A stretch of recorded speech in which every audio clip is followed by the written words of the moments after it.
welcome to Hope Springs Eternal. I'm Pastor Jay Jackson. I'm Ricky Ricks. I'm Katie Lambert. Okay, I just thought maybe he was going to answer for her and she was for him. I don't know. I like when we impersonate each other. Yeah, I think we should do that. Oh, yeah, well. Hi, I'm Jay Jackson. I'm Ricky Ricks. Oh, I have to do myself. That wasn't fair, was it? I'll do the Batman voice. We'll consider Not whether so we're going to edit this out. We're glad that you're with us on Hope Springs Eternal as we're getting back into the swing of things in a new year.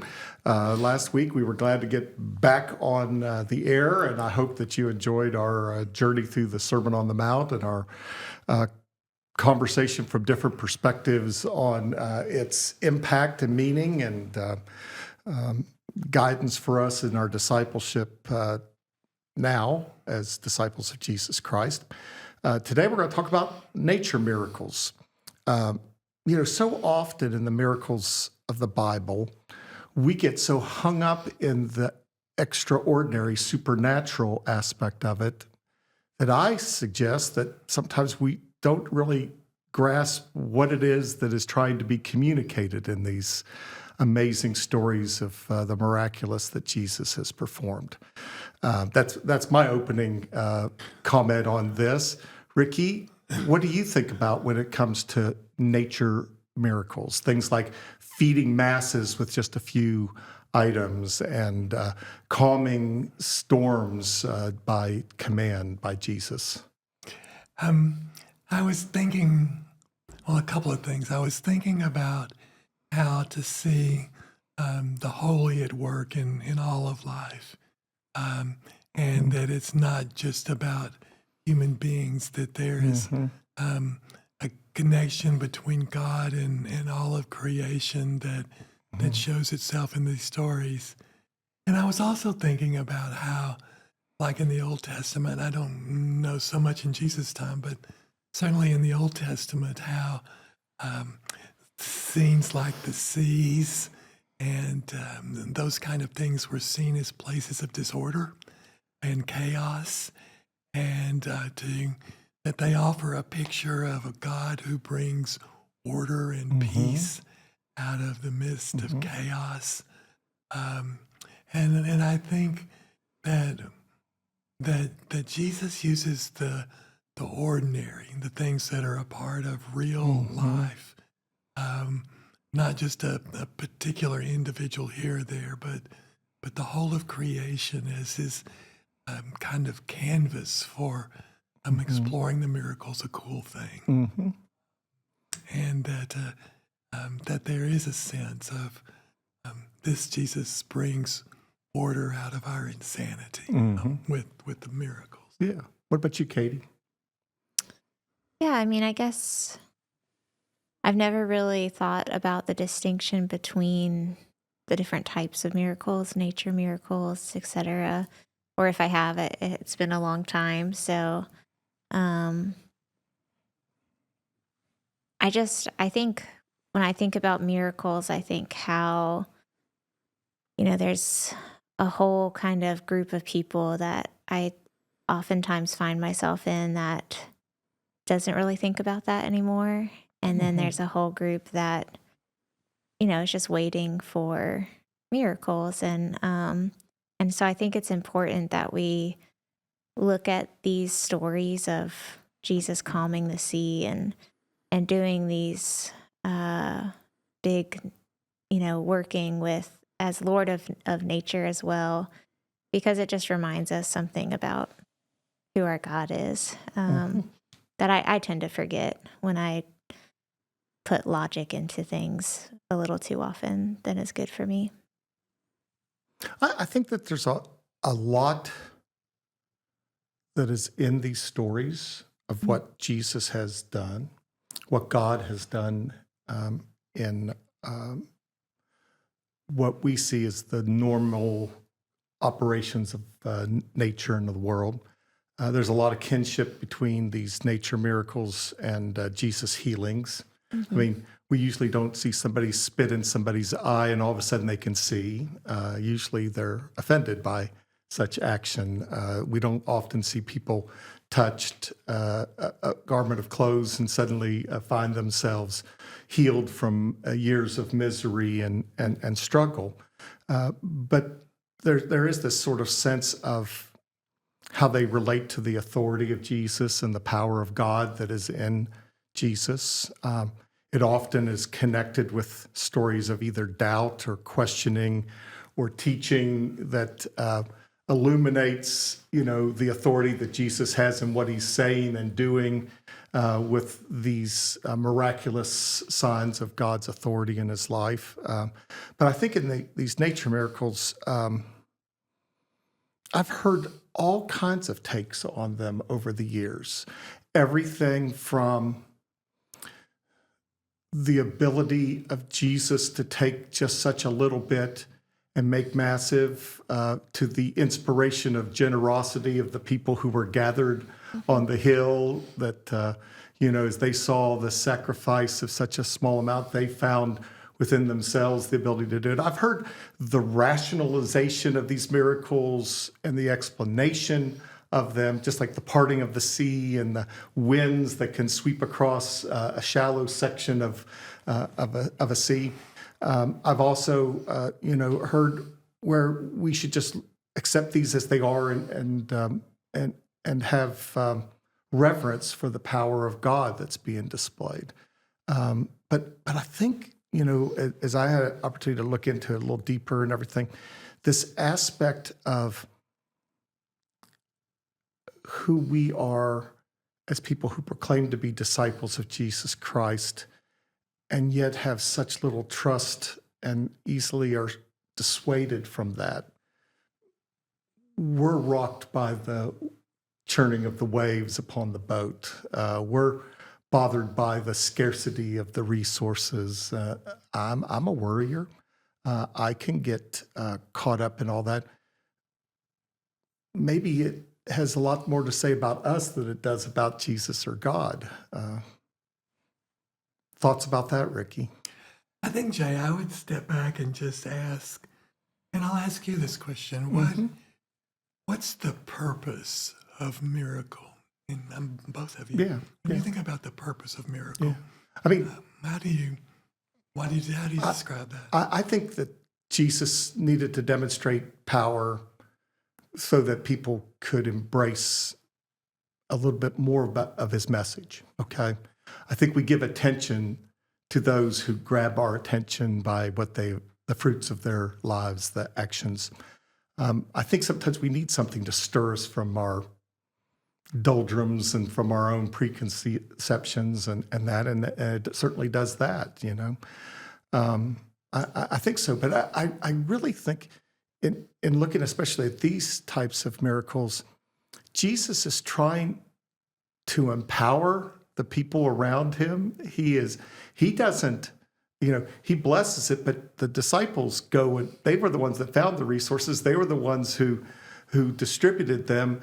Maybe there's a message for us, what little we think that we've been given and what little we think that we have to give, that it can be magnified and multiplied when we do it in faith in Jesus Christ and in trust. Sure. I think when a little bit of a bobble or even a nightmarish episode of life hits us, we can either turn faithfully to God and to our trust in God and stand steadfast, or we can be blown off course and totally disoriented in those circumstances. And so I think there's some messages for us in that. Jesus has got this. The question is, do we believe that, and do we live into our part in all that? I mean, that's what I think it's saying. Katie, you want to add something? I mean, I agree with all of that. But I just, the youth are also doing lessons on miracles right now. And this last one was a different type of miracle. It was the water into wine. But the focus was on just how Jesus cares for us, about maybe seemingly mundane things. And, as I kind of took that perspective in looking at that in that lesson, and really kind of extending that over other miracles, I just think about that as well, just what a miracle it is that God cares for us, Mhm. whether it's restoring our sight or our faith or calming a storm or feeding us Mhm. in the ways that we need. Uh, I don't know. I think that while there is an element of challenge and demonstration of authority and power that I know I need to see and be humbled by the lordship of Christ, I think there's still also this element of care that, at least last week when I was preparing those youth lessons, I just that was really impactful to me, of just that there's an element that just had to do with God's heart for us, of caring for us in these beautiful big ways, but that are also very intimate. Yeah, I really like that point. And the comment that you made, though, is sometimes I need those, for me to Yeah. pay attention. I just remember a comment of Billy Abraham, one of my professors at Perkins School of Theology, and he was asked, why Christianity? And he said, because we have the best miracles. He goes, the demonstration of the power of God in the stories of what Jesus did, what God has done in miraculous ways for him, made Christianity superior. Now, I'm not sure I want to go to superiority or not, but I think they do demonstrate that which is beyond what we perceive and see and often understand in the rationalization of our minds. I think coming through the Enlightenment and coming into an age of science and rationalization, even in the social sciences, we get down to neurons and cells, and we go out into the outer extents of the cosmos, and we feel like we are figuring it all out, only to find out that there's so much more that we do not understand and will never comprehend or reach, that we need something to get our attention, to grab us and to do that. But I think oftentimes we're getting so caught up in why then, not now, why in this situation, not in that situation. We rationalize and say, well, if that's the case, why didn't God saved this person who was ill, but saved this person miraculously? It seems so capricious and so unfair at times if you're on the wrong side of those things. I remember when the hurricane hit New Orleans and people were trying to justify, well, that's God, condemning that. That hurts when you're from that region and area and have love for that, to think God would be condemning an area. I was in Baytown as a young engineer in my first summer of full-time employment there, and Hurricane Alicia came over my house. Was God sending a message to me? We had those ways of natural disasters that I think are similar on the flip side of all this, right? And I think we try to make them into what we want them to be, rather than looking deep within ourselves and looking more faithfully to God in those situations. That's my take on it all, is that too often we want to stay lost in the forest so that we won't see in the mirror who we're called to be as followers of Jesus Christ. Am I someone who's so caught up in my worry or so caught up in details that I don't spend the time to have trust and belief in what God's doing in my life and through my life and around my life and in spite of my life and all those things? And both of these that are predominant here, the feeding miracles and the calming of the storm, the response and the fear and the doubt of the disciples, and yet their participation in what's happening here, maybe shine a little more of a light in the mirror for me than I want to. That's where I'm at in it. I was just sitting thinking, one of the books that's caught my attention lately is Mark Comer, right? And his book, the radical elimination of hurry. And one of the things he says in there is that Can you hurry up and get to the point? I will. I'm representing the impatient here in the Okay, podcast. Sorry. Lord, will you strike that? No, okay. But he talks about that for us to really be at peace, we have to be at peace with the eternal, however we understand that, with ourselves and with the world around us.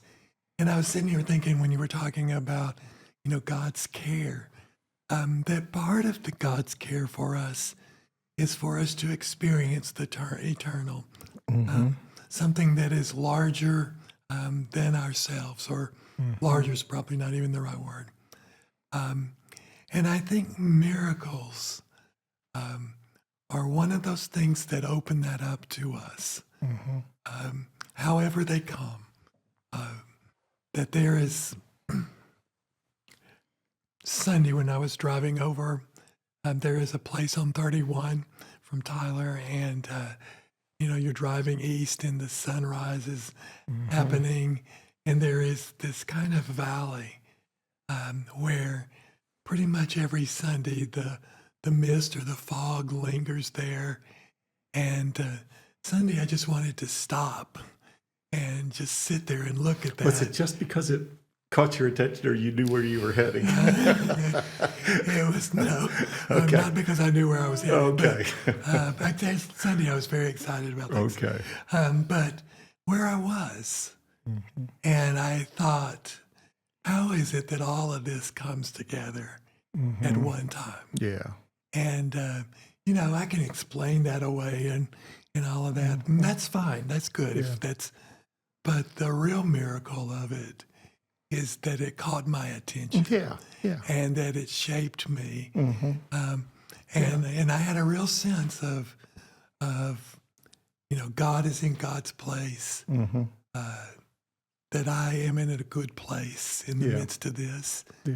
And the stuff that I had to do. So I do think part of I God's think that care, attention-getting aspect Yeah. of this is. Yeah, I I think mean, so. look, they're recorded because people remembered what happened, and it made an impact on them. I really appreciate it. I want to go back real quick, though, because something you said I want to make sure that people heard.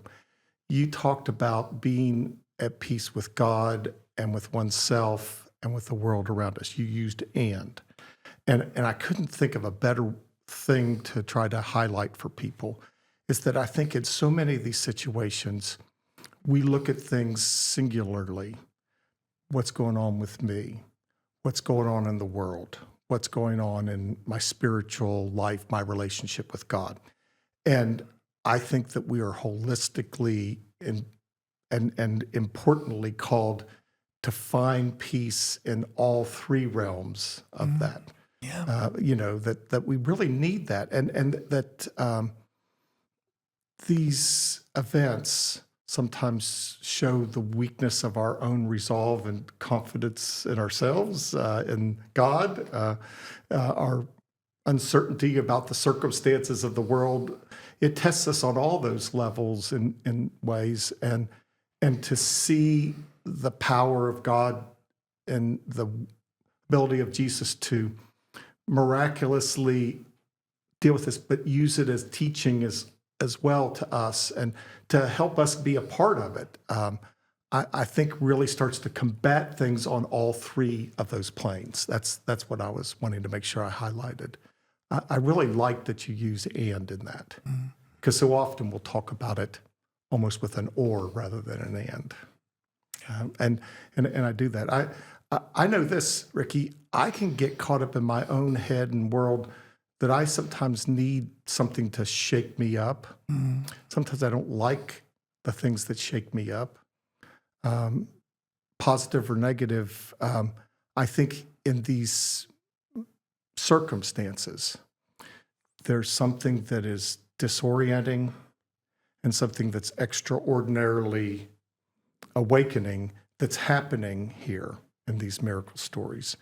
And it causes us to maybe see on different ways the before and after, the connection or disconnection that's there on all of those planes that you talked about before. Yeah, I'm thinking that miracles are not just attention getting, they are attention and life shaping. I mean, I know you've had experience when you just were overwhelmed. I mean, all of us have, and somehow that changed us. It got our attention, to be sure, but it also changed us. And I know, like Sunday, I was running late, and I thought, I've got to get this done and this done, and this done. But in that moment, all I wanted to do was just stop and live in the wonder of God for me. And Both are important. both are. And I do think they shape us so that one helps us. I mean, I don't think Peter, Peter walking on water towards Jesus, and, it says he starts seeing the wind and the waves. I don't think that Peter, at the first of that, said this was one of his top 10 moments. And yet it is a life-shaping and a life-changing moment for him. So I think miracles do that for us. Just interesting to me, what we classify as miracles and what we don't. Because I'm just sitting here thinking about, okay, we're talking about, these two specific instances, and we can go on and name some other ones in the Gospels that we could classify as like healing miracles. But then there's so many other, just in our Gospels, just instances that we would say are divine or supernatural that don't get the same heading. They don't get that miraculous heading, but you would think about them and think, this is a miracle.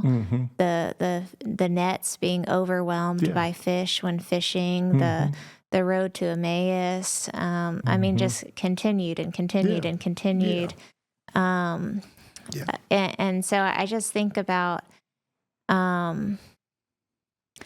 just all the moments, How about just resurrection? Yeah. Stuff. I mean, it doesn't go that kind of a biggie too, right? Yeah. Just all the moments that, we miss, I think, in our own lives that we're looking for something big. But I think, the people in the back of that crowd of 5, 10, 15,000 people, to them, it just looked like eating. They were just handed some food. It might not, it probably didn't look very miraculous to them. To them, they just sat down in clumps and were given some food by some people. And maybe they were told, hey, that guy up there, the one that you've been listening to all day, he prayed and that fish didn't run out. But maybe not. Maybe they were just given some food. And that doesn't seem very cool. That just seems very mundane and normal. The miracle was just sitting on grass eating with people. And so the only real people in the feeding of the 5,000 or the feeding of the 4,000 that saw the miracle were the ones that were really, really close. And it The wasn't disciples were the ones who really got the lesson out of this. like the heavens didn't open up, a voice didn't come down. And as I was listening at church to Lily read the scripture at church, and so she was practicing all week, and so we have that scripture on lockdown. But one of the things that stood out to me about when Jesus was baptized, which is not classified as a miracle, but I mean, the heavens are literally opened up in that scripture, one of the only times that happens. And, but it says that Jesus saw, not everybody else. It says Jesus saw the dove, the Spirit descend like a dove. And I just thought,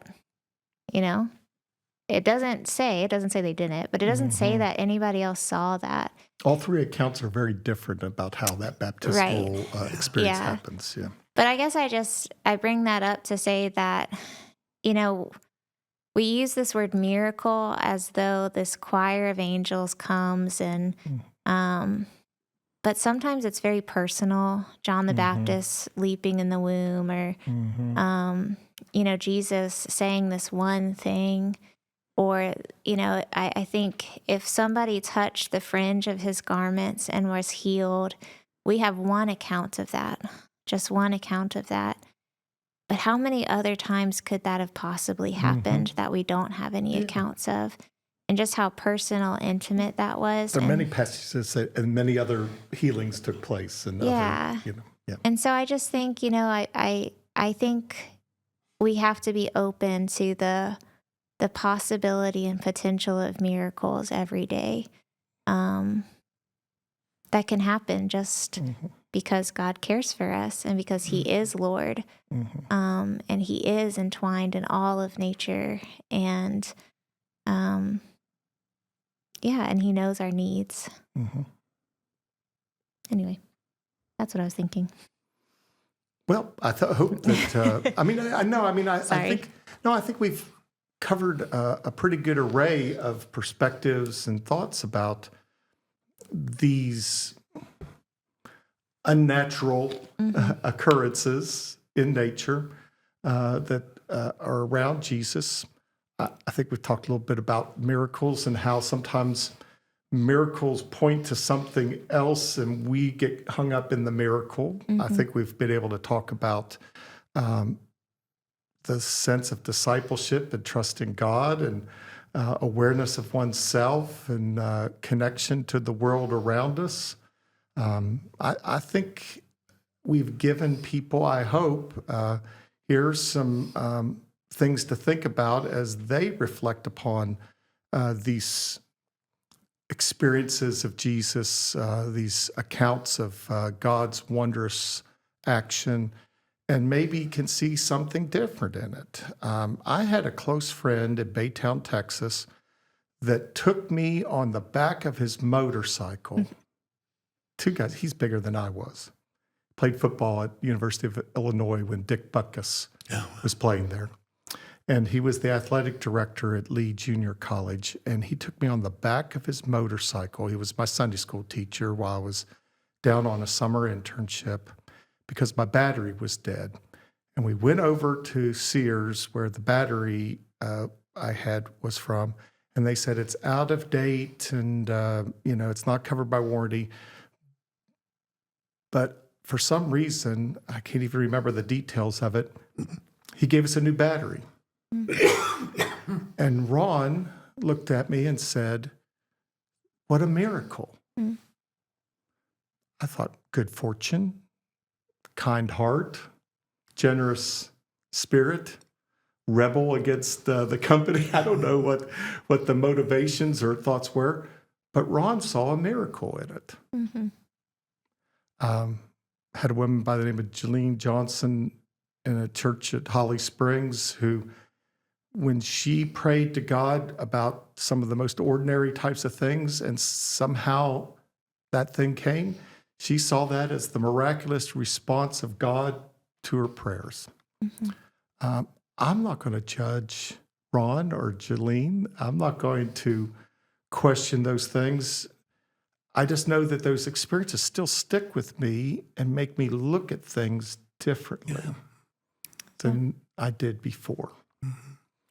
And helps me see God even in things where I think God might not be so prevalent. Had some of that recently. And be able to trust in God in that. And to maybe have a different perspective about it than I would otherwise. And maybe that's a source of hope for you as it is for me.